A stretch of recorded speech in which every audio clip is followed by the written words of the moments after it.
Hello and welcome back to Havoc, and in the previous episode we made peace with the faction that I actually wanted to try and capture some territory of. Yes, super good timing on on Mr. whoever our guy is. Oh, the fellow that I can't remember the name of now. What's his name again? Penton. There we go, Penton. Because I'm literally staring at Lucon's name and I'm like, no wait, that's not him. No, that's not him. Anyway, I'm actually going to marry this guy's daughter for no other reason than he actually has some pretty decent relation with me because I've just been releasing his clan members over and over again. So I thought to myself, okay, why not? And I think she's pretty good as far as I'm aware. I think she is pretty good. And this is very funny.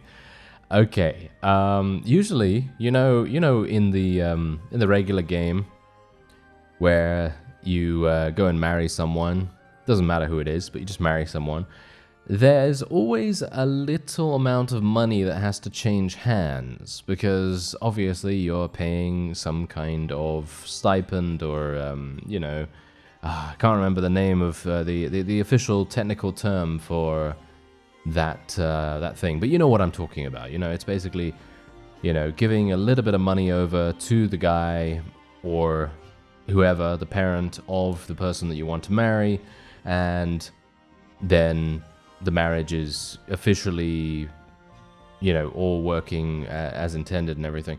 It's actually kind of amusing that I don't need to go and speak to her first, because I actually thought I would need to do that, but apparently I don't, and he is willing to just give her away. I mean, I don't know why that would be the case, but I don't know. Maybe she has no money either. Maybe he doesn't care. Anyway, yeah, usually I would be paying some money here, but he is happy for us to take her off his hands for some reason for no money whatsoever. I actually feel a bit bad about this, so I'm actually going to give him 10,000, even though that's not really going to do much. But I'm going to give him 10,000 nevertheless. Oh, we actually gained some. We gained some charm skill points for that. I'm actually wondering whether we gain charm skill due to the marriage, or whether we gain charm skill from me giving him cash. I think it's probably the previous, probably the marriage thing actually making a bit of a difference there. Anyway, I don't even know what her skills are like, by the way. Oh, she has really, well, not very good skills, actually. Yeah, not very good skills. She's 21 and we are 50. Okay, well, I guess that's how it is. Yeah, okay. Well, whatever the case, we are going to be getting her into my army straight away. Okay, so wait a minute. I want you to join my party. There we go. And yeah, so she's not a combat companion, which is going to be. Actually, wait a minute. She has some good armor.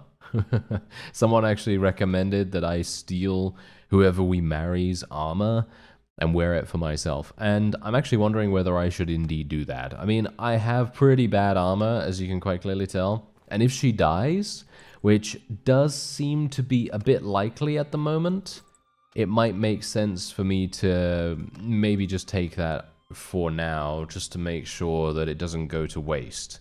Because it feels to me like if she does indeed die, it would be a good idea for me to have something a little better, just for the sake of the whole rigmarole that we went through just now. Does she have a better helmet than us? Yeah, we're just getting a massive gear upgrade. I'm so sorry, woman. I am very, very sorry for doing this to you, lady. Yes, anyway, does she have a good... Oh, she has a very nice horse harness as well. I'm actually wondering whether I should take this too. I feel bad about it, but that will not stop me from doing it. There we go.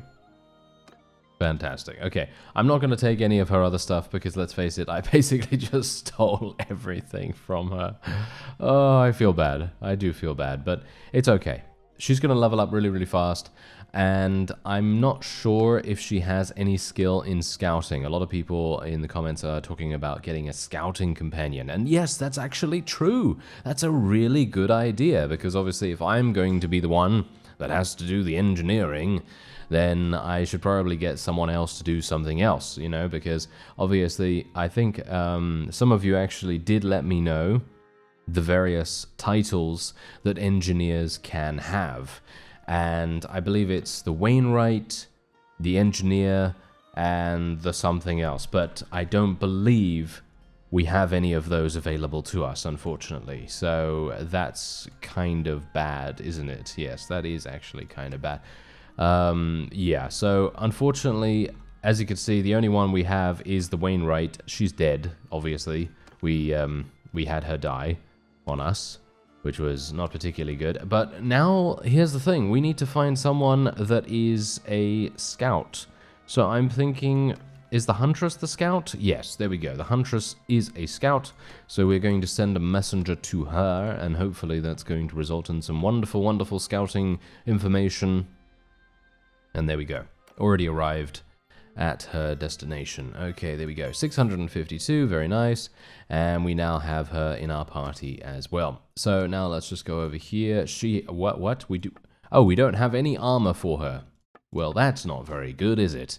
Okay, let's see what she actually has available to her. She has crossbows and one-handed. Okay, so, well, she's already using a one-handed. Unfortunately, the one-handeds that I have in my inventory at the moment are not going to be an upgrade for her, hilariously enough. And we are now going to be moving on to wherever we need to go. What's really funny about this, though, is that she's going to be super bad on a horse. And I'm wholeheartedly assuming she's probably going to die very, very soon. But let's hope not, eh? Let's hope not. And we're going to make Zoana, which is our new wife, of course. We're going to make her the quartermaster because she has more steward skill than I do, so it makes sense. And we're going to remain the surgeon and the engineer, hilariously enough, with 7. Yes. Anyway, let's take a look at... Oh. Well... never mind. I actually thought to myself, I'm going to attack the nearest faction to us, and that appears to be the people down here. Who is that? Komnos. They are way too far away, in my opinion, for us to actually make any headway whatsoever. And for some reason, Neretzes has decided to take Pons Castle and Temhem Castle, which is so incredibly far away, I have no idea how we're supposed to make any headway there either. So I think what I'm actually going to do is I'm going to allow the game to run for a little bit of time, just so that I can gain some more money. Because you can see here, we're actually gaining around 30,000 in mercenary contract wages right now, and it feels to me like that would probably be kind of logical to just leave it the way it is for now. And then what we'll do... Did I become a vassal of theirs, by the way? I don't think I became a vassal. No, because we're still getting the mercenary contract, right? So yeah. Okay.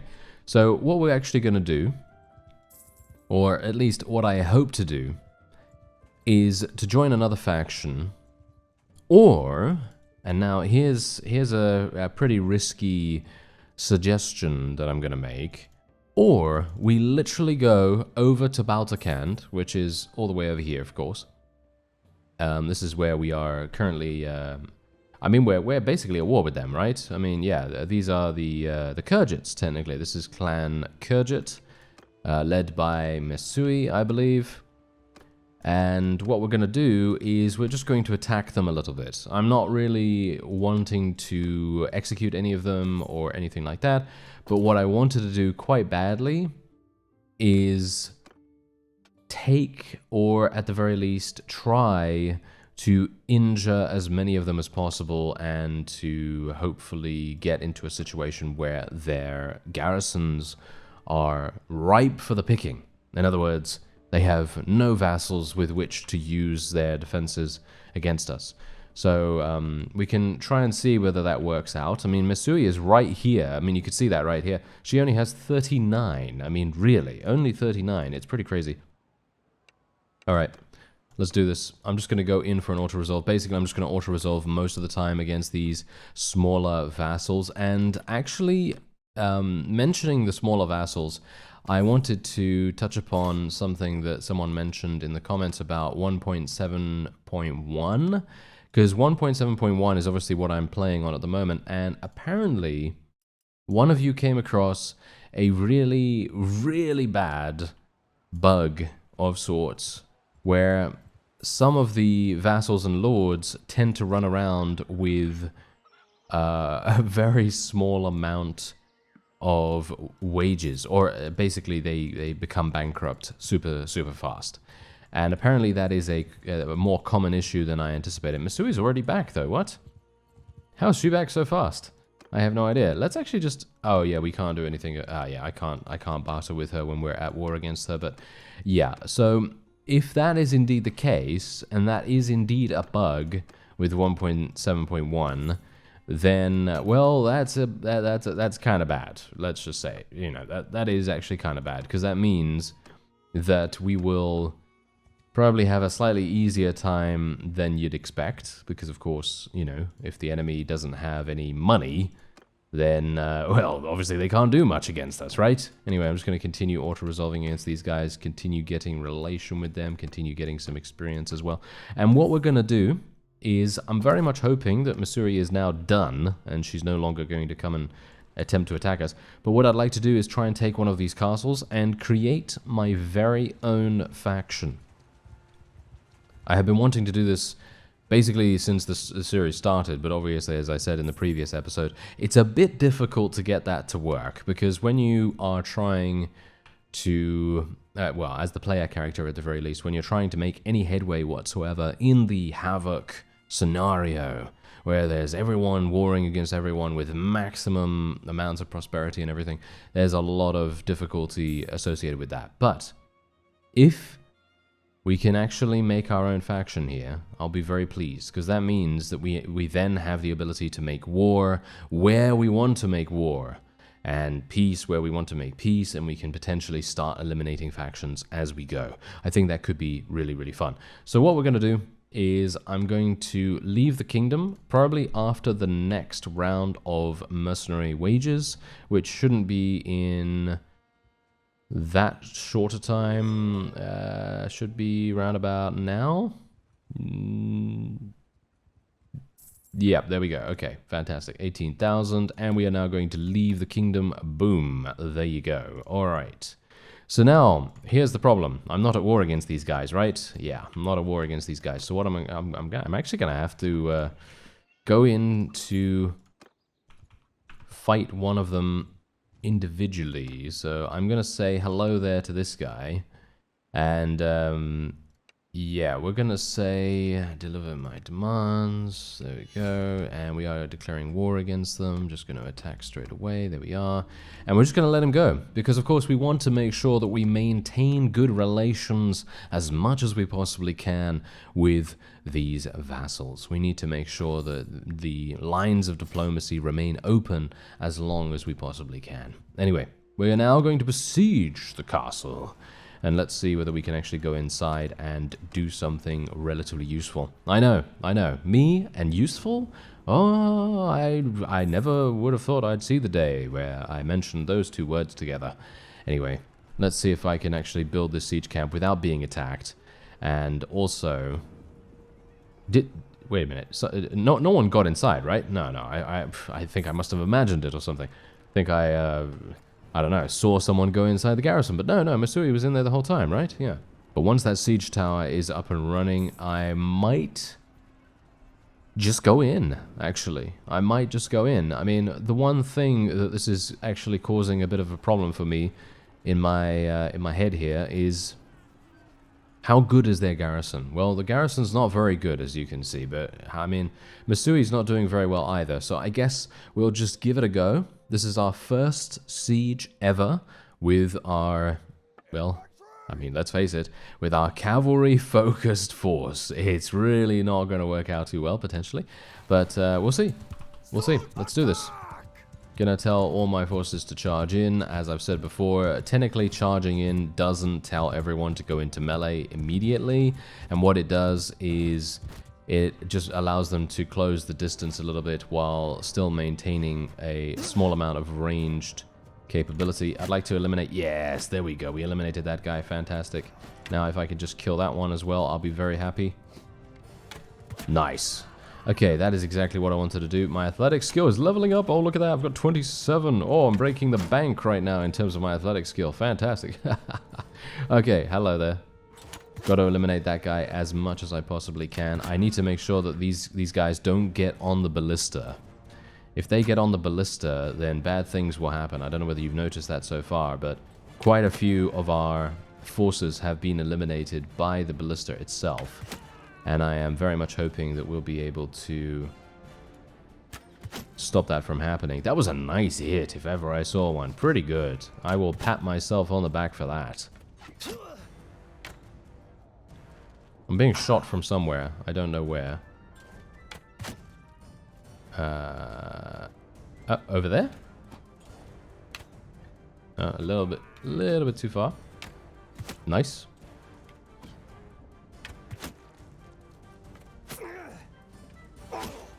Okay, I'm being shot a bit too much now, so I'm just gonna zoom over here. And what's actually going on here? Is the... Oh, fellows, you are very funny indeed. Okay, I'm not sure. I'm not sure what they do. Oh, this is very cute of them, isn't it? I think to myself, oh yes, they must be doing something amazing because they're not taking any casualties whatsoever, or very few. And then what do I see when I come around the corner? They're all hitting the gate with their weapons. This is probably one of the least smart moments that I have ever seen. Because, I don't know whether you know this, but, well, you should probably at this point, but the outer gate, well, I mean, theoretically it doesn't need the battering ram to arrive, because technically, if you want to, you can actually, you know, destroy it with regular units. You can do that if you want to. But it's not recommended for very many reasons, and that is, of course, because it just takes so incredibly long. That's why I had a rather amusing chuckle about it, because I thought to myself, there's no way they're going to be hitting it, right? They're not going to actually be hitting it, but they are, in fact, hitting it. And this has now caused them to be able to get inside without the battering ram, no less. I can't believe it, to be honest. I would have actually assumed them to be, you know, using the battering ram as intended and everything. And this has absolutely made me completely speechless as a result of their actions. I would not have expected them to do anything of the sort. And that's really weird to me. It must have been a case of me telling them to charge in, potentially. Maybe that was the reason why they actually did that instead of utilizing the siege equipment. That could be the reason. Because from my reckoning, usually if I were to tell them to charge in, they would just, well, move towards the walls, and then they would have the remaining amount of their forces, or should I say my forces, they would just do their regular stuff, which is to obviously move the siege equipment to the walls and then operate it as intended. However, this time around, basically what happened was they completely just abandoned the siege equipment, with the exception of 1 or 2 people, and the rest of them decided to go over to the gate and batter it down, which I thought was amusing. That was absolutely fantastic, actually. Okay, so how many did we lose? We lost a grand total of 12, which I gotta say, I am actually really surprised about. Maybe I shouldn't be so surprised, because we generally were in a very safe position at the front of the castle. Because you see here, you see at the front here, that's actually a pretty closed off area, and it's a bit difficult for enemies to get there without being shot at, because obviously all my forces, they all have bows. It makes sense that they're going to be able to retaliate against any opponent that might stick their head out from the battlements. So that definitely makes a pretty significant difference. Anyway, I'm going to be taking the troops here to place in the garrison, of course, because this is going to be my starting area, I guess you could say. And I'm going to create my own faction in just a second as well. So let me actually just upgrade my forces here, make sure that they're all looking real good. I need to get a crossbow for Villatrude, because she does have some pretty decent crossbow skill, and that's going to very much make a difference to her ranged capabilities, of which she has none at the moment. So yeah, we're definitely going to have to do something about that. Anyway, let's go into the garrison here. Place all of them in there. There we go. And we'll go to improve garrison. And we will recruit as many people as we can get our hands on. And that's it. There we go. That seems pretty good to me. And we otherwise... Oh, what's the prosperity here, by the way? Oh, what a classic. Okay. Yeah, of course. The one fief that I decide to take has a prosperity of 600. Which I believe is probably one of the lowest I've seen so far. But I guess I should have, I really should have expected that, shouldn't I? Yeah, really should have expected that. Oh well, never mind, it's okay. It's absolutely fine. I'm sure we'll be doing all right, I suppose. Who's this? Who are you? I don't know who you are. You're a Khuzait vassal. Okay. I would like to let you go, sir. Can I do that?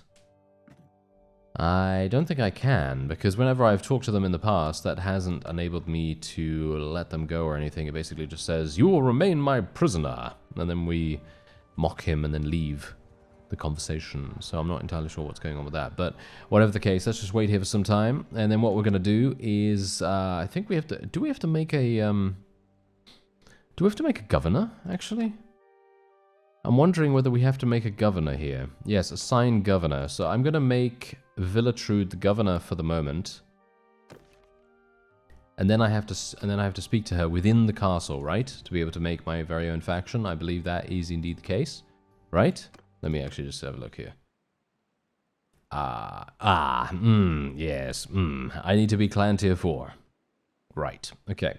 I'm glad that I have found you. Join my party. Yes, join my party once again. Okay, so I need to be clan tier 4, which requires me to get another, well, 245 renown. That shouldn't be that difficult if I can draw some enemy units in here, or maybe I don't even need to do that, because it seems like Achaku is just begging me to attack him right now, so I will be running on after him.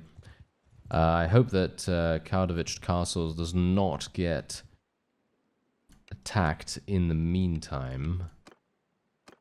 And yeah, so this is actually really, really ironic as well, because I was actually really very much hoping that I would not be attacking the Khuzait. If you recall, I said, oh, it's going to be so nice to be away from the Khuzait, because I really do not like fighting them at all. And yet here I am. Isn't that wonderful? Oh yes, that is absolutely fantastic. Anyway, let's just continue to recruit some units. We've already recruited from this village, of course. Okay, so yeah, we're going to attack from here. I obviously only have one enemy faction to do battle with at the moment, so that's perfectly fine. Wow, there's very, very few places I can recruit units from here. This is actually pretty bad. All things considered, I probably should have done a little bit more progression in this area. It would have made much more sense for me to fight more bandits in and around this particular piece of territory, because if I can do that, it's going to make everything so much easier for us in the long run. We're actually going to be able to recruit people, you know, instead of not in this case. Anyway, I'm going to give her a light crossbow because she can actually use that on horseback, and we're otherwise going to be giving her some bolts. Do we have any bolts, though? I am not seeing any. Are you serious that there are no bolts here? They have light crossbows, but no bolts. Oh, they have darts. Are these classed as bolts? These are, what? These are slings. Can knock down. Oh, what? So you can actually use that with crossbow? No, surely not, right? Okay, well, whatever the case, I'm going to give her this. Hopefully she's going to...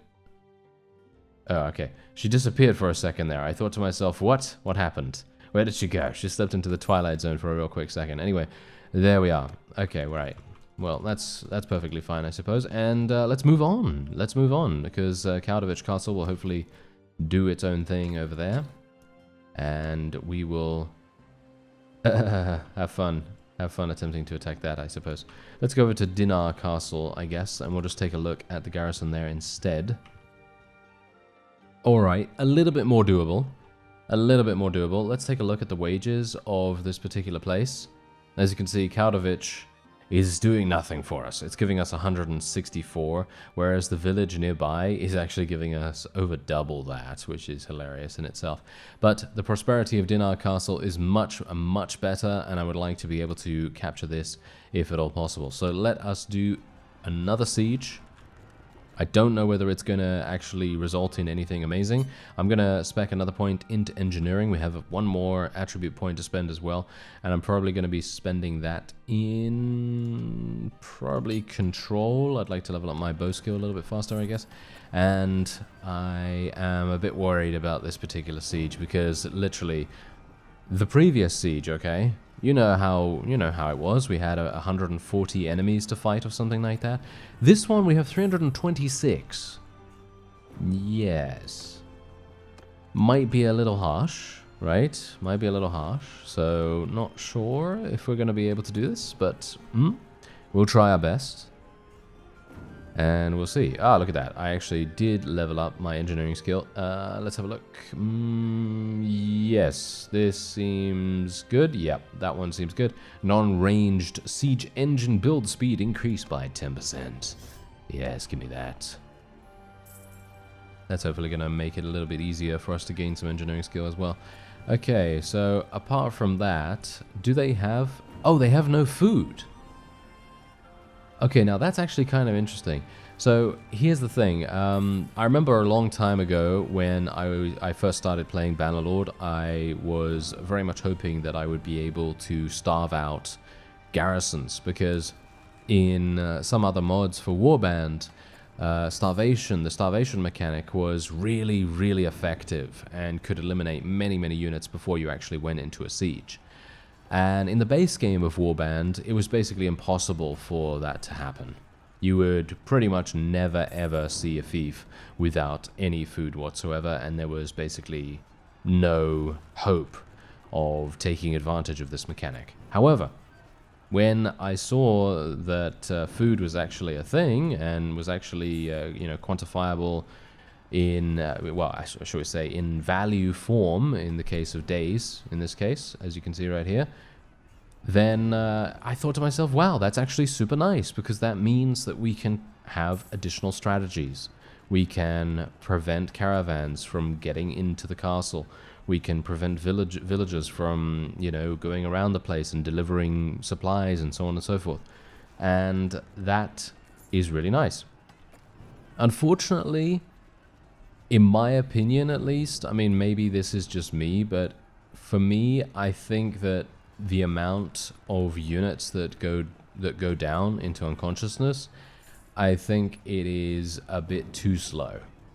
Because I'm going really fast right here, but obviously if you think about it from a realistic standpoint, it's not going to be a quick thing, obviously. Starvation mechanic, not going to be a quick thing. It's going to take a bit longer than other means, obviously, but we're going to be going in here now, and as I think we've waited way too long as it is, but I just wanted to kind of go over the whole mechanic that I think is actually really nice to deepen the strategic layer, because obviously in many cases you are going to want options, right? You're going to want options, because if you don't have those options, then it's basically just a straight up, I'm going to go into this siege and do the same thing over and over again. But now that they've provided you with, well, a different way to go about things, technically, if you have enough time and you have enough patience and your enemies are, well, not really posing too much of a threat to you, then you can take advantage of that mechanic as much as you want, which I think is quite good. Anyway, let me see if I can maybe get my bow skill leveled up. Getting some nice headshots at least. These guys are not even bothering to shoot me right now. I think the angle for them is really bad. Which is really good for me, that's for sure.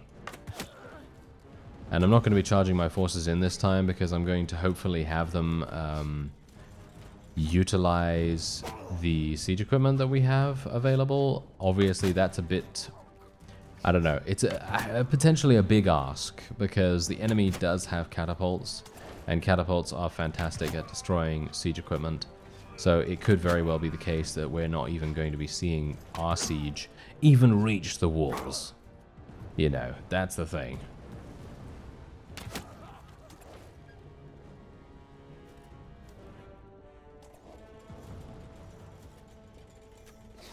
Ooh, that guy's being real sneaky, isn't he? Yeah, he is being really sneaky. Okay, well, let's have a look and see what my... Oh, I can't see the HP from here, unfortunately, but... Oh well, never mind. Let's speed things up a little bit and see what happens.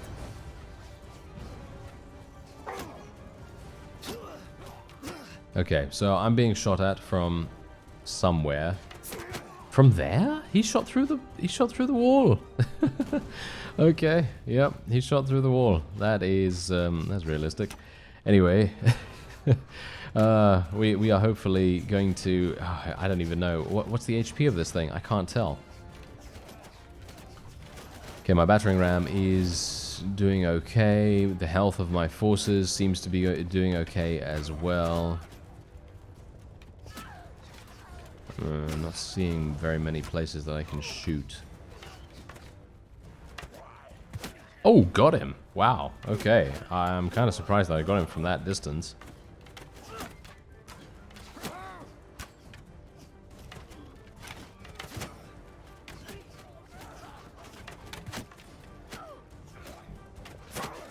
Okay. Yeah. Some of the time when you're in these sieges and the enemy shoots you through the wall and you think to yourself, okay, well, I didn't even see that guy, but apparently he shot me. Yeah, those moments, eh? Oh! We lost a whole bunch of units right there. Okay. What? Do we have a catapult? We don't have a catapult, right? My forces are getting shot at now as well. Are we actually running away? Oh. The battering ram was destroyed. Oh. Okay. Yeah. I think this might be it, fellows. I think this might be it. I don't think we're going to be able to achieve anything here. I mean, the siege tower is still up. Never mind. Yes. I thought to myself, yes, the siege tower is still up. I should not have said that. I should not have said that. That was a fatal error on my part. Yes. Never do those things. Never say those things. It is going to lead to disaster, as you just witnessed. Oh yes, fantastic. Oh well, never mind, never mind. We have gotten sort of the lay of the land over there at least, because that basically now means that we're a little bit more prepared for next time. So what I'm actually going to do next time is I'm not going to build as many siege emplacements. I'm not going to build as much of those because I don't know whether you noticed, but because of how slow they move towards the walls, it is... Well, it's basically a sitting duck situation. They are being shot at by the catapults over and over and over again, and by the time they reach the walls, they are so incredibly low in HP that they pretty much don't do anything anymore, and they're kind of useless. So, at the very least, we have captured our first castle, and I will very much hope that I will be able to capture Dinar Castle in the next episode. I thank you very much for watching, and I'll see you next time.